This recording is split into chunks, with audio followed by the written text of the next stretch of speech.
भगवान का अनुग्रह प्राप्त करना कोई मुश्किल नहीं। भगवान का अनुग्रह प्राप्त करना तो गुरु जी बड़ा मुश्किल है। नहीं बेटे, कोई मुश्किल नहीं है। भगवान का अनुग्रह करना कोई मुश्किल नहीं है। नहीं महाराज जी बड़ा मुश्किल है। नहीं बेटे, बड़ा मुश्किल नहीं है। मुश्किल है तो चल, मैं तेरी सहायता करता हूँ। मेरा गुरु मेरी सहायता करता है।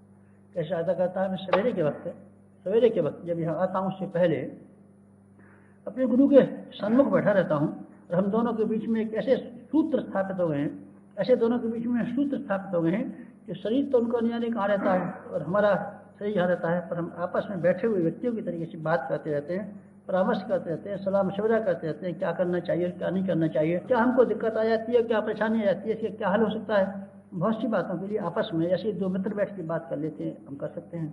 तो हमको भी लाभ मिल सकता है। बेटे ये तो लाभ मैं तुझे दिला सकता हूँ। क्या तू अपना कर्तव्य पालन न करे तो न सही, पर मैं कर सकता हूँ। तो अगर कभी कौन सा वक्त, 4 से 5 का वक्त सुरक्षित है मेरा हमेशा के लिए। 4 से 5 के बीच में कभी तो आवश्यकता पड़े, जरूरत पड़े, गुरु जी से कोई बात पूछनी है, परामर्श करना या कोई सलाह लेनी या उनकी शक्ति की जरूरत है या सहायता की जरूरत है, तो ऐसे बस उस वक्त चुपचाप उठ के बैठ जाना। स्नान कर लूँ, मत करना है ब्रीच स्नान, बिना स्नान किए ही बिना टट्टी पेशाब तो जाना, बैठ जाना, बैठ करके ये ध्यान करना जैसे मैं ध्यान करता हूँ। मैं ध्यान करता हूँ अपने गुरु का ध्यान, गुरु की गोदी में बैठा हुआ हूँ और मेरे सिर पर हाथ फैला देते हैं। मुझे बहुत मज़ा आता है। गायत्री माता के बारे में तो ये भी ध्यान आता है कि हमारी कल्पना की हुई मूर्ति ऐसा ध्यान आ जाता है, तो मेरा मन डामाडोल होने लगा है। पहले मेरा मन ऐसा नहीं होता था, अब मेरा डामाडोल होता है। इसलिए मैंने अपने गुरु को, जिनको मैंने देखा है, तुम्हें जाना है, जिन पर मेरा विश्वास है, जिनको मैं भगवान मानता हूँ, अब मैं उन्हीं का जानता हूँ। उसके बारे में मेरा वो संदेह उत्पन्न होता, संकल्प विकल्प उत्पन्न नहीं होते। शकल ही मुझे बनानी रही, शकल किसी की बनानी रही, तो मैं अपने गुरु की क्यों नहीं बनाऊँ? वो क्या बनी बुरी, जिसको मैंने देखा है, जाना है, परखा है, जिसका कितना कृपा का भार मेरे ऊपर है, जिससे मैं लाइव भी लट सकता हूँ, तो उसे क्यों न मानूं भगवान। जब मुझे कल्पना नहीं करना पड़ा, श्री कृष्ण की कल्पना, श्री कृष्ण वैसे तो नहीं है जैसे कि हमारे यहाँ फोटो टंगा हुआ है। श्री कृष्ण का किसी का मुँह लंबा है, किसी की नाक चौड़ी है, कैसा भी नाक चौड़ी ठीक है, श्री कृष्ण भगवान की नाक लंबी थी बेटे, हमें नहीं मालूम है। देखिए ये आप ही बताइए, ये तो चौड़ी नाक वाले कृष्ण है, ये हल्की नाक वाले कृष्ण है। तो बेटे ये तो उन्होंने तस्वीर बनाने वालों ने बनाए हैं। असली कृष्ण कैसे थे बेटे, हमें नहीं मालूम। असली कृष्ण ऐसे भी हो सकते हैं जैसे तू है। भरत जी में तो बहुत खूबसूरत थे, शायद खूबसूरत भी हो सकते हैं, क्रूप भी हो सकते हैं। असली कैसे थे हमें नहीं मालूम। ये फोटो हमने बनाया। अगर हम ही बना सकते हैं फोटो, तो हम क्यों न बना लें? अपने मन का क्यों न बना लें? अपने मन का क्यों न बना लें? हमने अपने मन का भगवान बना लिया है। और हमारे मन का भगवान आपने पूजा ही कोर्ट में देखा होगा, माता जी ध्यान करती हैं, गायत्री माता का ध्यान करती हैं, हम जो पूजा करते हैं अपने गुरु का ध्यान करते हैं। अपने गुरु का ध्यान करते हैं, 24 घंटे हमको एक ही दिखाई पड़ता है। हमारी आंखों में से जब खुलता है तो वही हमको दाढ़ी दिखाई पड़ती है, वही चमकती हुई बड़ी बड़ी तेजस्वी आंखें दिखाई पड़ती हैं, लंबे वाले बाल दिखाई पड़ते हैं। हिमालय पर रहने वाला एक व्यक्ति दिखाई पड़ता है, मुझे न जो कभी खाता है, न जो कभी पीता है, बस जो हमेशा इसका सूक्ष्म शरीर ही काम करता रहता है। मैंने तो उसी को भगवान भी मान लिया है, गायत्री माता भी मान लिया है। और मेरी मन की एकाग्रता जो उन पर जम गई है, जमने की वजह से क्या होता रहता है, मेरे समीपता इसे दिखाई पड़ता रहता है। मुझे अब ये अनुभव नहीं होता कि हम अपनी कोठरी में अकेले रहते हैं कि दो रहते हैं। अब मुझे ये लगता है हम दो रहते हैं और एक साथ रहते हैं। अब मुझे बिल्कुल ऐसा लगता है राम लक्ष्मण कभी रहे होंगे, अर्जुन और कृष्ण कभी रहे होंगे, लेकिन मैं अपने आप ये अनुभव करता हूँ कि हम दो आदमी एक साथ रहते हैं, साथ साथ चलते हैं, साथ साथ खाते हैं। देवी काली के साथ में रामकृष्ण परमहंस खाते थे, और बेटे हम अपने भगवान के साथ साथ में हम भी ऐसे ही खाते रहते हैं। आपने देखा है बेटे, हमने देखा है, वहाँ भी आँख से भी देखा, जहाँ भी आँख से देखते हैं, देखते रहते हैं। आप ऐसे भी ध्यान कर सकते हैं। किसी और का ध्यान आपकी समझ में ना आता हो, किसी और पर मन नहीं लगता हो, तो आप ये मानना गुरु जी के प्रति आपका विश्वास हो, श्रद्धा न हो तो मत करना। श्रद्धा विश्वास हो तो आप ऐसा भी कर सकते हैं, उनके पास हम बैठे हुए हैं, उनकी हम गोदी में बैठे हुए हैं, तो उनको प्यार करते हैं, उनको सलाह देते हैं। थोड़े समय आप ऐसे ही ध्यान करना, थोड़े दिन के बाद में हमारे और आपके अंतरंग आपस में जब मिलने लगेंगे, आप देखना आदान प्रदान का सिलसिला शुरू हो जाता है। आपकी बातें हम तक आती है और हमारी बातें आप तक आती हैं। अगर हम और आप वास्तव में मिलना शुरू कर दें, तब शक्ल मिलती रहेगी तो नहीं बनेगा। भावना को भी मिलाना, हृदय को भी मिलाना, मस्तिष्क को भी मिलाना, फिर देखना भीतर से अगर हम मिले तो हमारा आपका आदान प्रदान अपने आप चालू है। ये भी हो सकता है कि जो है, जो आप कहते हैं संत का मिलना मुश्किल है, गुरु का मिलना मुश्किल है और भगवान का मिलना मुश्किल है। नहीं बेटे, ये कोई मुश्किल नहीं है। धारण करना मुश्किल है। हम धारण कैसे करेंगे? धारण अगर हम न कर सके तो क्या हो जाएगा? धारण अगर न कर सके तो देख, मैं थोड़ा के नाम बताता हूँ जिन्होंने भगवान की कृपा तो किसी तरीके से प्राप्त कर ली थी, लेकिन उसको हजम करने की ताकत प्राप्त नहीं की थी, इसलिए उनको नुकसान हो गया। कौन कौन सा? एक का नाम था रावण। रावण ने बहुत तप किए थे, और तप करने की वजह से शंकर जी को पसंद कर लिया था, और शंकर जी से पसंद करके किसी तरीके से उन्होंने वरदान पा लिए थे और आशीर्वाद पा लिए थे। वरदान और आशीर्वाद पाने के पश्चात रावण को कुछ मिला नहीं, देख घाटे मिला, नुकसान मिला। किसी और को भी बुखार आता है, कोई किसी और की मृत्यु होती है तो स्वयं अपनी मृत्यु होती है। और रावण की मृत्यु, रावण ने ऐसा भयंकर मृत्यु देखी सी कोई नहीं देखे। अपनी औरतों को जलते देखा, बच्चों को जलते देखा, नातियों को जलते देखा, पोतों को जलते देखा। ऐसा भयंकर दृश्य किसी ने देखा आप में से? मरे हुए को तो देखा है, मरा हुआ बेटे को जला दिया हो, पर जिंदा बेटे को, जिंदा बेटियों को, जिंदा पोतों को, जिंदा पोतियों को जलते किसी ने देखा है? हम देखेंगे तो हमारा तो कलेजा फट जाएगा। एक कलेजा फटा, किसका फटा? रावण का। रावण न होता, तपस्वी न होता, रावण कोई दुकानदार होता, काय का दुकानदार होता, बेटे हजामत बनाने की दुकान खोल लेता ना रावण, चाय की दुकान खोल लेता रावण, रेस्टोरेंट होता, खूब मजे में लोग आते, आदिवासी चाय पे स्पेशल चाय पियेंगे कि मामूली चाय पियेंगे? स्पेशल कैसी होती है? 40 पैसे की, और मामूली चाय 30 पैसे की। रावण टी स्टॉल मजे में होता, टी कॉर्नर, कॉफी कॉर्नर बना लेता, मौज कर घर का मकान बना लेता, और अपने बैंक में 1000-2000 रुपये जमा कर लेता, बाल बच्चों को पुलिस में नौकरी करा देता और इनकम टैक्स का ऑफिसर बना देता रावण। न उसके बीवी मरते, न बच्चे मरते, न कुछ भी नहीं मरता। भजन किया, भजन करने से तब तक किया बेचारे ने, तो भजन तो करके लाया, लेकिन हजम करने की शक्ति नहीं सकी। बुराइयाँ करता रहा, जैसी शक्ति आई, बीवी मिल लाऊंगा, पैसे लाऊंगा, मकान बनाऊंगा, न भागे से जीवन पड़ा। हमारे पिता लोमस ऋषि जैसे जीवन जीते थे वैसे हम जिए। उस काम में लग गया तो परिणाम सफाया हो गया। रावण ने क्या पाया? कुंभकर्ण ने क्या पाया? वाणी को नहीं किया शुद्ध, अशुद्ध वाणी से जब करता रहा, जब सरस्वती आगे खड़ी हो गई, वरदान मांग 6 महीने सोता रहूं, 1 दिन जगता रहूं। चाहता था कम महत्व 6 महीना जगूं और 1 महीना सो जाऊं। अकल तो खराब थी, मुंह में से निकल गया 6 महीना सोऊं और 1 महीना जगूं, 1 दिन जगूं, चला गया। अगर वो होता रावण, अगर नेपोलियन बोनापार्ट होता कुंभकर्ण, तो वह जो नेपोलियन बोनापार्ट के दिन तक नहीं सोया करता था, और जब सोने का वक्त आता था घोड़े को पेड़ के नीचे लगाया और किनारे से सो गया, और आधा घंटा घोड़े को ही लेके सो लेता था, अपने काम चल लेता था। तो उससे तो कुंभकर्ण से तो नेपोलियन अच्छा, न भजन करता, न पूजा करता, न ठिकाना करता, दिन में भी काम करता, रात में भी काम करता। कुंभकर्ण हुआ और 6 महीने सोया। ये लोग 6 महीने तक न सिनेमा देख सका, न 6 महीने बेचारा टट्टी जा सके, न 6 महीने मंजन कर सके, मुँह में सब बदबू आया। अरे राम, कुंभकर्ण कुल्ला तो कर ले, अरे बाबू जी क्या कुल्ला करूँ? 6 महीने बाद कुल्ला करूँगा। ये तो पेट में टट्टी भरी पड़ी है, टट्टी तो जा। अरे यार क्या टट्टी, आऊँ पेट में ही जमा रहने दो, 6 महीने बाद देखी जाएगी। सिर्फ जुए हैं, इनको तो जुए को तो मार, अरे साहब अभी जुए को भी खाते दो, अब 6 महीने बाद ही जुए देखूंगा। कहने की मट्टी बनी तो क्या फायदा कर लिया?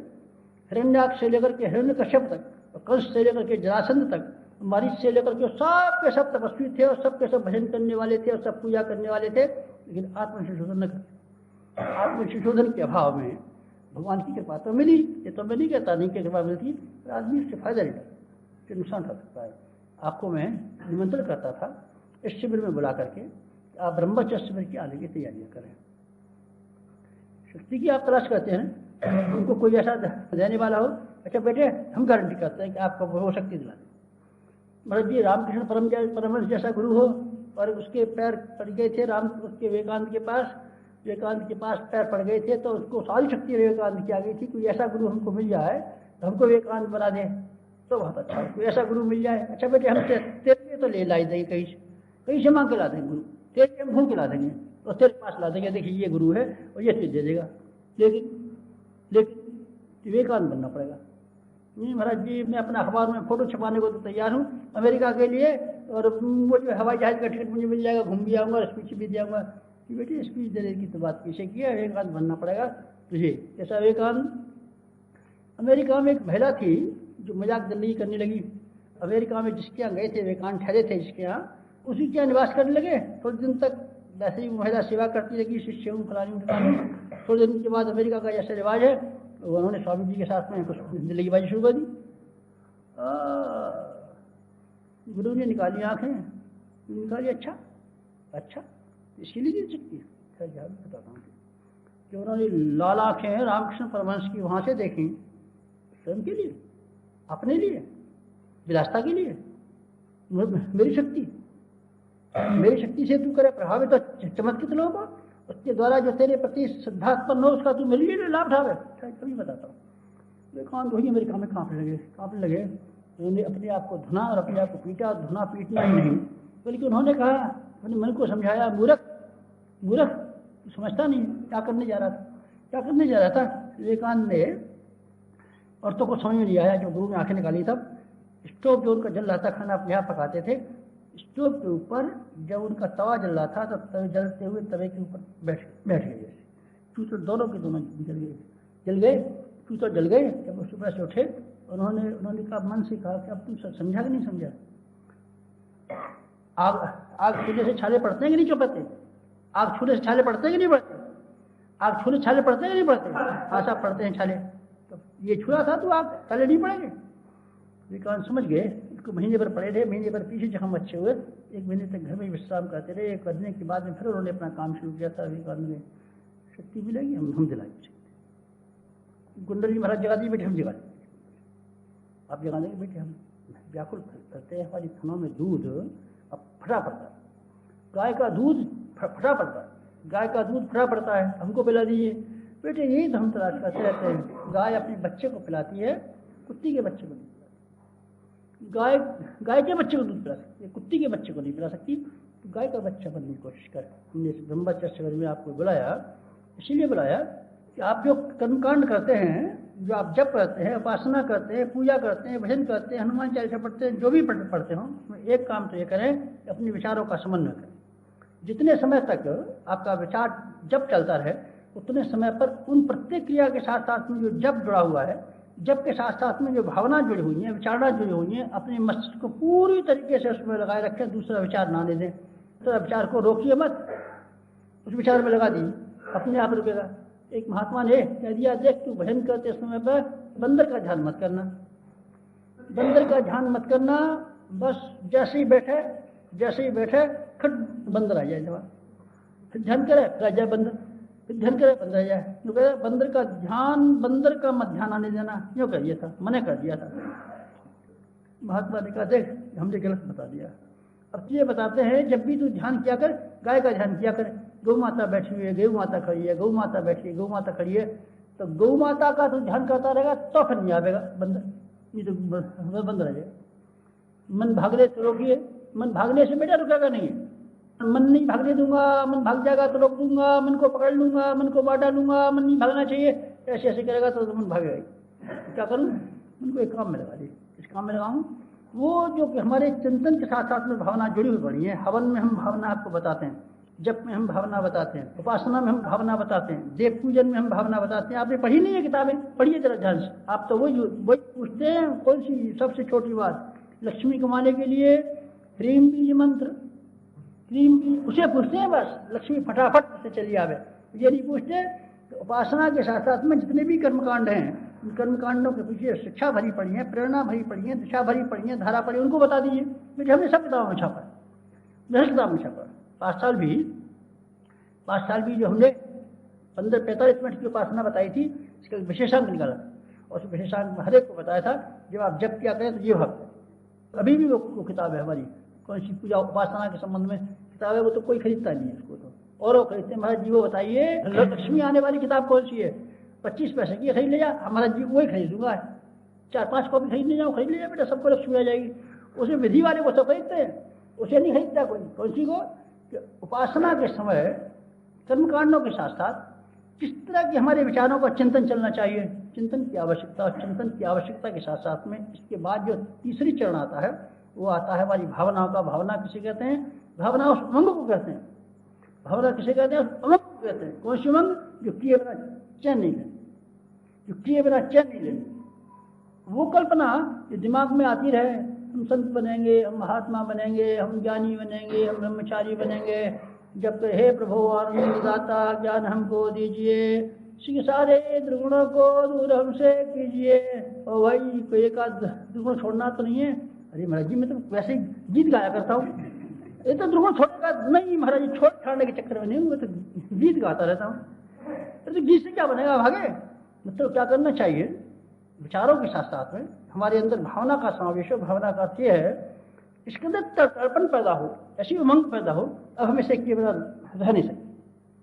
जो चिंतन आप करें, दीपक के तरीके से जिएंगे, आत्म संशोधन हम करेंगे, जप देंगे, नैवेद्य हम देंगे, इस तरह के जो भी विचार हों, ये पहले क्रिया के साथ साथ में विचारों का समन्वय।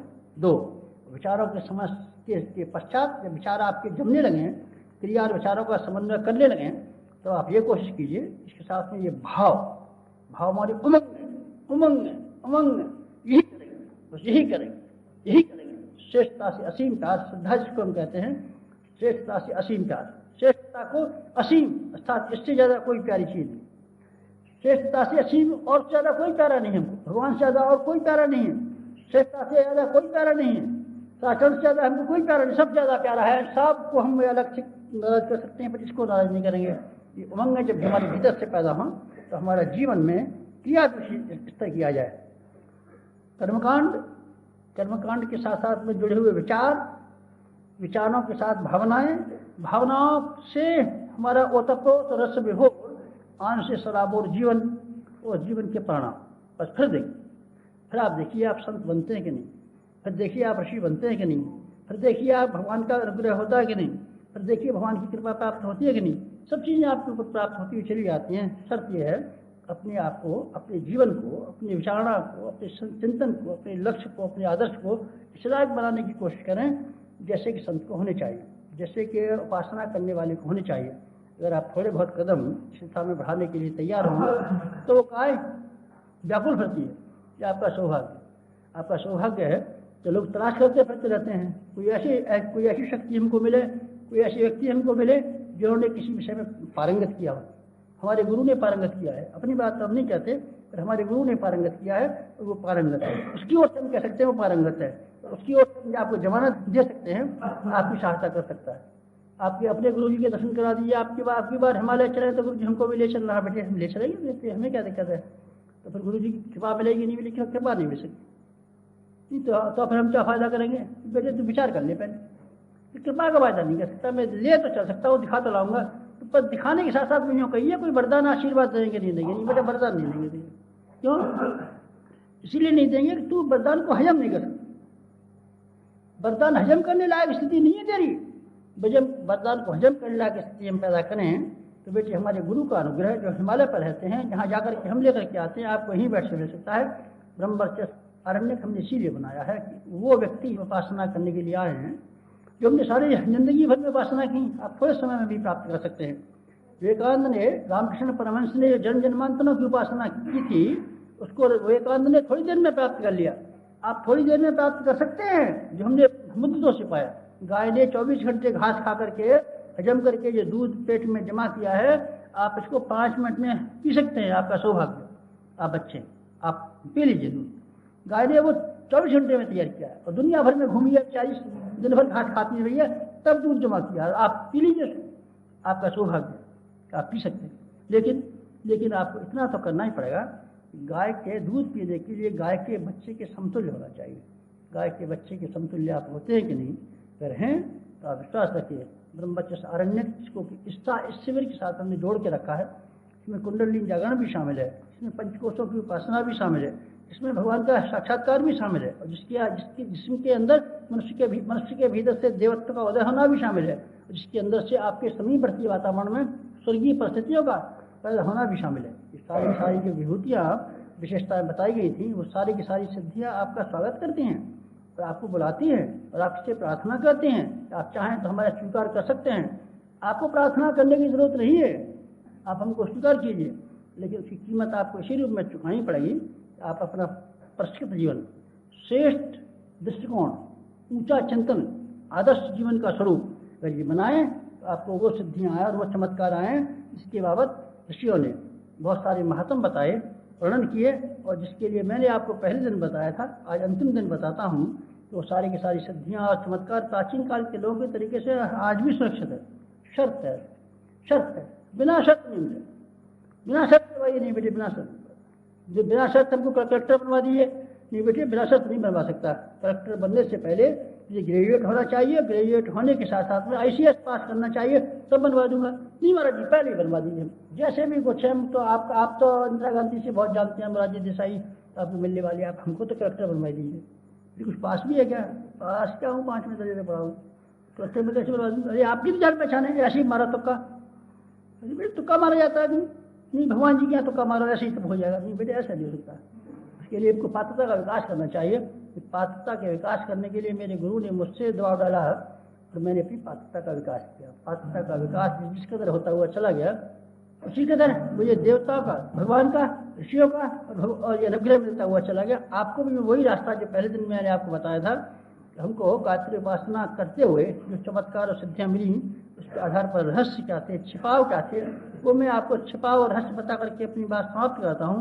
और ये आपको फिर कहता हूँ कि उपासना से लाभ उठाने के लिए अटूट श्रद्धा अर्थात भगवान के संदेश, भगवान के आदेशों पर चलने के लिए ये विश्वास, जैसे मैंने आपको न्याना का एक किसान का किस्सा बताया था जो तार पर होकर चला गया था, भगवान पर विश्वास था।